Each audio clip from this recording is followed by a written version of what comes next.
నమస్తే. ఈ మామిడికాయల సీజన్లో పచ్చి మామిడికాయలతో చేసుకునే ఈ మసాలా మామిడికాయ చాలా చాలా బాగుంటుంది. నోట్లో నీళ్ళు వచ్చేట్టుగా పుల్ల పుల్లగా కారం కారంగా ఎలా చేయాలో ఇప్పుడు చూసుకుందాము. ఒక 5 నిమిషాలు ఉంటే సరిపోతుంది టైం. దీనికోసం నేను సుమారు 400 గ్రాములు ఉండే ఇలాగా తోతాపురి మామిడికాయ తీసుకున్నాను. ఇది కొంచెం తీయగా కొంచెం పుల్లగా ఉంటుంది కాబట్టి ఈ మసాలా మామిడికాయకి చాలా బాగుంటుంది. మీరు కావాలంటే పూర్తిగా పుల్లగా ఉండే మామిడికాయ కూడా తీసుకోవచ్చు. ఈ మసాలాని తొక్కతో సహా చేసుకుంటే బాగుంటుంది.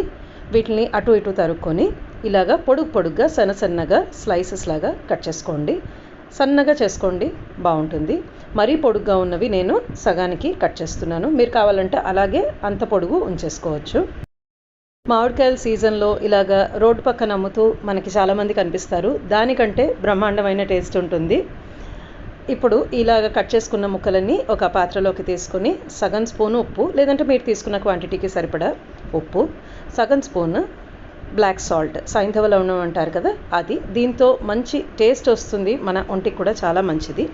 జీలకర్రని రోస్ట్ చేసుకుని డ్రైగా దాని పొడి సగం స్పూను, ధనియాలు రోస్ట్ చేసుకుని దాని పొడి సగం స్పూను ఎర్ర కారం పొడి వేసుకున్నాను. మీరు కారానికి తగ్గట్టు ఇంకా ఎక్కువ తక్కువ వేసుకోండి.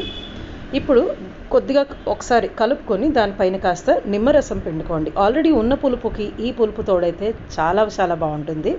ఇప్పుడు అంతా ఒకసారి కలుపుకోండి. మనకి నిమ్మరసం వేయటం వలన ఆ వేసుకున్న పొడులు కూడా దానికే అంటుకుని రాలిపోకుండా ఉంటాయి. అది కూడా ఒక కారణం. నోట్లో డెఫినెట్గా నీళ్ళు వస్తున్నాయి నేను మాట్లాడుతూ ఉంటేనే. తింటూ ఉంటే మీకు ఇంకా బాగుంటుంది.